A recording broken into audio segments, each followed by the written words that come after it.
Hey there, hi there, ho there. It's the Bliss Collective. It's my first Hump Day Happy Chat just in the Bliss Collective. Good morning, good morning. It's so good to see you. I'm saying Happy Hump Day. By now, you probably know I'm Valerie Shepard, founder and CEO of the Hartley Center for Mindfulness and Self Mastery. And I am doing my Wednesday Hump Day Happy Chats inside this beautiful Bliss Collective right now. And from now on, yabba dabba do. Um, so I'm looking at my dashboard here on Facebook, trying to make sure I've got all these producer things going. Uh, I'm very excited to be here, and I'm wanting to spend some time with you. I know that we've been posting and people have been reacting and sharing, and I love that. Thank you so much for doing that. Yummy hot lemon water. Um, and and uh,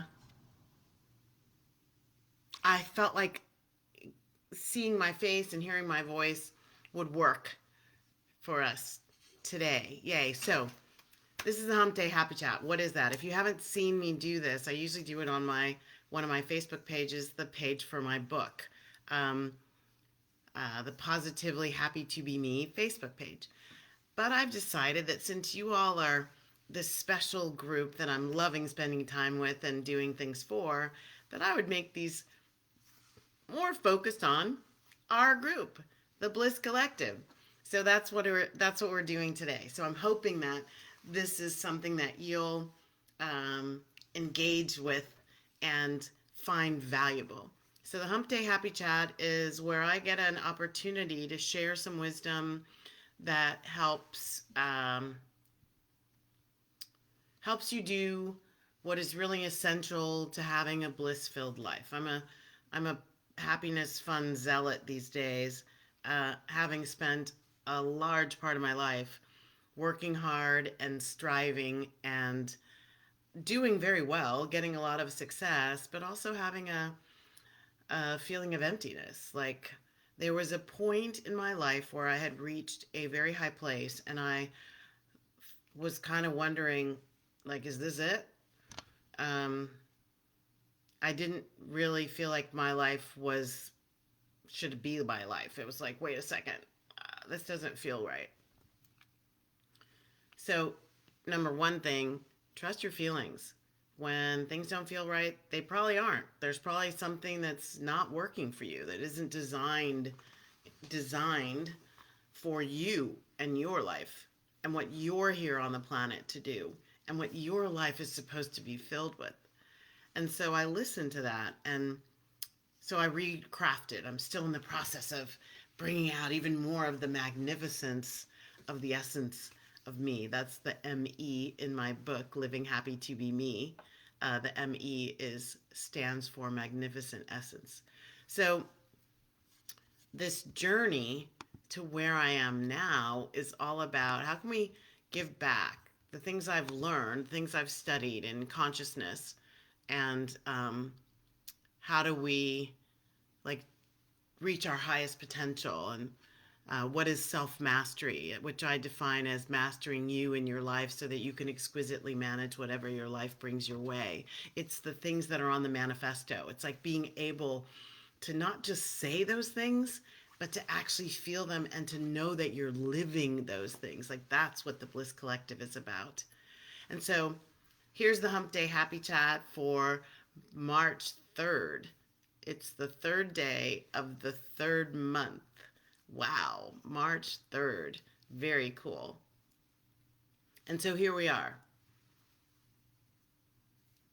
And today I wanted to talk about, while I was getting distracted for a second, isn't that great? Today I wanted to talk about dismissing distractions. Dismissing distractions. I don't know about you, but at any given point in a day, I can notice that I'm distracted. Now, I'm really good at noticing it in hindsight, in retrospect. So in retrospect, when I'm kind of looking at what I got done and I'm seeing that it's not exactly what I intended when I started, like when I can't remember certain things, even moments after I did them, when I forget to get to something that was at the top of the list and I just kind of didn't get to it. Uh, so I can really do that very well. But there's also this thing when I look back and see I didn't get to things, like things just didn't happen at all. And I didn't even realize it. So, like a good example, I don't know if you've ever had this happen. Have you ever thought that you sent an email, only it sits in your drafts, and then somebody says, "You never sent me that thing," and you're like, "Yes, I did." Well, that's what I am. Like, "Yes, I did. I did. I'm sure I did." And then I go back and I look at my drafts, and it's like, "Whoops, I didn't send it." Like, yikes. I mean, I had it on my list, and I remember saying I would do it, and I didn't get to it. Whoa. And I didn't even know. I didn't realize. I thought it was in there. That sometimes happens to me with texts too. I think I hit send and I don't, and they're just sitting there. Very strange. Or maybe not. So, what I've learned about dismissing distractions, it's really important. The more important the work, it's really important to put yourself, notice I said emphasis on you, put yourself into the frame of mind and the environment, the surrounding environment that supports you to do the absolute best that you can do. The absolute best that you can do. Now, I've learned my major distracting triggers are like 3 categories. So, number 1, multitasking. I think I'm a great multitasker. Aren't you? Yeah. No, not so much. So, definition of multitasking: performing 2 or more tasks simultaneously. Like talking on the phone and cooking, switching back and forth from one thing to another. I'm doing this, and then I'm doing that, and then I'm doing this, and then I'm doing that. I'm putting something on my calendar, but then my phone rang, or I'm putting something on my calendar, and then a notification went off, so I'm checking my email, and then I go back, and the thing on my calendar never got finished, so it's not there, and then I'm trying to remember who was that I was trying to put on my calendar. Performing a number of tasks in rapid succession. That is also multitasking. Like, I'm finishing this, going to that, finishing that, going to this. It's not that easy. And according to a number of scientific studies, it seems like it's a great way to get things done, but the results are showing that our brains are not that good at handling multiple tasks. We like to tell ourselves they are. We like to tout it when we get it right, and we tend to miss all the ways that it's not serving us, right? So researchers suggest that multitasking can actually reduce your productivity by as much as 40%, people, 40. So imagine in a day when you need to get a lot of things accomplished, when your idea of moving the peanut forward involves doing several things and checking them off your list. That's my favorite part of doing several things, is checking them off my list. Yay! I feel like I won. Yay, yay, yay. I can give myself an applause. Here's my applause. I win. Yay. I encourage you to do that too. When you do something that you really wanted to get done, celebrate. So the thing about multitasking that makes it that 40% reduction in our productivity is because we're shifting our attention and focus. Switching from one task to another can make it difficult to tune out distractions, and it can also bring up mental blocks that can slow you down. So this information is from verywellmind.com. It can slow you down. One other thing that gets in my way is if I'm unrested, or I'm somehow feeling a little discombobulated. I like that word. Discombobulated. That comes from being not too rested, not feeling energized and ready to go. Another one is being unmotivated, like looking at the task and going, meh.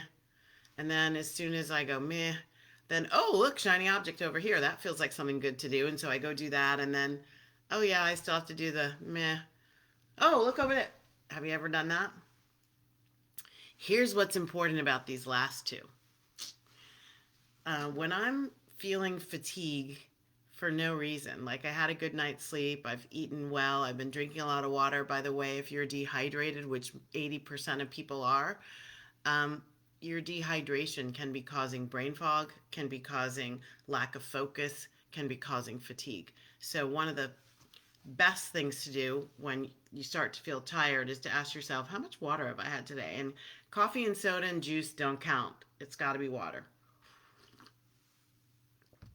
Oh, that's so good. Lemon water, baby. So, distractions. So, here's something that we need to keep in mind as a bliss collective.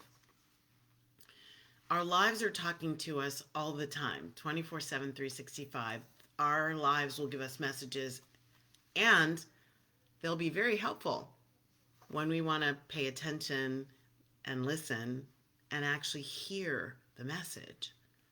And hearing the message is about spending a little time in self awareness and understanding what, based on my background, my history, myself as an individual, this message could be saying. Now, what I know from working with lots of different people, hundreds of students, lots of clients over time, when when fatigue and lack of motivation are showing up, it can often be a fear response to something associated with the task at hand. Fear may be showing up, and the way we know it's fear is if the task at hand, somehow we never get to it, right? So there's some sort of fear being triggered from the anticipation of the task or working the task or something like that is bringing up fear. And so to distract me from not wanting to feel the fear associated with that task, fatigue, I'm so tired, I need to go take a walk, or I'm so tired, I need to go get something to eat, or I'm so tired, I think I'll watch a YouTube video, right? The fatigue distracts me, rivets me away from the task, or being unmotivated. Oh, I just don't want to do this. I think I'll go do something else. The fear is stopping me. Maybe the fear is like, I don't think I'm enough. I've noticed that. There are some old remnants of the idea that I'm not enough. I don't know how to do this. It might be too many unknowns. Like if there's something I'm doing, like what I remember when I was writing my book, right now I'm working on some major projects and I really am not sure how to do it, how to get where I want to go. I know where the destination is, and everything in between, I'm like, I don't know. I don't know. And so when that comes up, like the unknowns, when there's high stakes, this happens to me too. When there's high stakes, like when I'm about to create a presentation that I know is going to be done in a major important meeting, or if I'm doing a speaking engagement and I know the audience is going to have some important people in it, and I want to look good, I want to be on my game. When that happens, I can get a fear response. It can be subconscious. Like it may not even be conscious to me that I'm in fear. And this is where that whole idea of being able to see yourself in your life and know what's going on. That's where self-awareness comes from. It's a foundation in self-mastery. Got it? So sometimes being distracted is about your fear response to something that's calling you that needs to be done. Maybe it's taking things off your schedule. Maybe it's getting started on that project. Maybe it's making a medical appointment to have a really important medical exam done. Maybe it's calling someone and having a difficult conversation. It could be a number of different things that are potentially keeping you out of your bliss. So you think there's no bliss over there, and what I'm feeling is subconscious fear. So what do? It's not a big deal. The first thing is to recognize that Fear is a natural response to a whole lot of things. It's not necessarily a don't go forward response, though. Courage is not the absence of fear. Courage is feeling the fear, quieting it, coming into relationship with it, and going forward anyway. Going forward anyway. So here's the recommendations that I have for you. The first thing to do when you notice, gosh, I'm all over the place today. Why can't I focus? Breathe and get recentered. Don't make yourself wrong. Just accept that, well, this is where I am today. It doesn't mean this is where you are all the time. So you don't have to take yourself to task. You can just say, okay, I'm noticing something that I'm doing isn't serving me. It's not serving me. You don't have to make it good, bad, right, or wrong. You can just say, not working. So breathe and get recentered. That can take me a minute. If I'm really feeling like I need to get recentered, it may take me 5 minutes. I typically close my eyes, which is a signal to myself. You have to train yourself to do this. This doesn't just happen overnight. My closing my eyes is a signal that I'm taking all of my energy. My third eye, these two eyes are going inward. So the thing that happens simultaneously with that for me in my advanced practice is that my mind automatically quiets. Sidebar, when you join this group as a founding member, if you gave me your email address, I sent you my guided meditation collection. Why was that the first free gift that I sent? Because meditation is one of the most important aspects of getting to bliss. Not because it happens in meditation. It's not about having a bliss-filled out-of-body experience in meditation. It's that a practiced mind, a mind that is practiced at quieting itself, creates a space for bliss to happen more better. Mo better. It can happen mo better, much more easily. That's the whole idea. Can I make it easy on myself to do the things that serve me? So, practice. So the first thing for recentering is breathing, quieting all the external attention-getting things, and bringing my attention only to me. All that stuff can wait. It'll be there. Then I go through a grounding. So I walk myself through a grounding exercise where I ground myself back into myself. I call back all of my life force energy from wherever in the universe I may have left it so that I'm operating with the fullness, the richness, the magnificence of me in the moment. I tether myself between the heavens and the earth. Why? Because I'm an integrated spiritual human person. And so I'm getting energy from both places. I imagine it cycling just like in the cycle of reciprocity. It's coming in, it's going into the earth energy is going up into the heavens, coming back, and it's all activating every cell in my body. Now here's the fun part. I open my eyes and I say hello to the fear. Hello, fear. It may be that I'm looking at a blank piece of paper for my talk and I'm like, the blank piece of paper. Or maybe I'm looking at a 20-minute chapter that I need to get through in a course that I'm taking. Whatever it is for you, I can look at it and say, hello, fear. Thank you. You've helped me in the past. I know you've supported me. And right now, I want to know what it is you're trying to tell me. And usually I get messages. So the fear might be letting me know that in the past, I've made mistakes. And it's trying to protect me from making those mistakes again. So that's not something to be upset about. That's something to be grateful for. That's grace happening. So I make peace with my fear. Okay, you're trying to keep me out of mistake land. You're wanting me to know that I have to do this a certain way.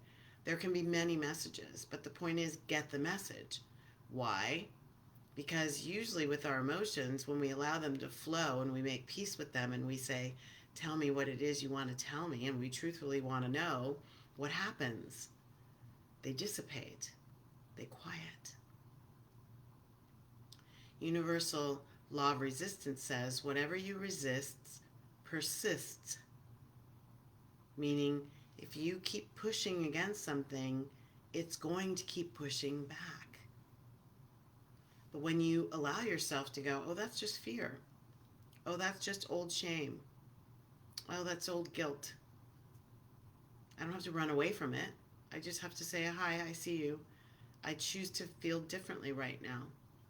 I choose to get the message and to move forward in courage and confidence and peace and joy, expectation, harmony, and the most important, love.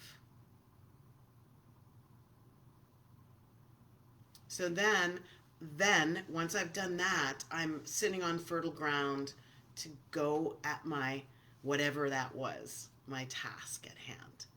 And the fertile ground is where I plant the seeds in my mind, body, spirit energy of the affirming thoughts that will keep me going.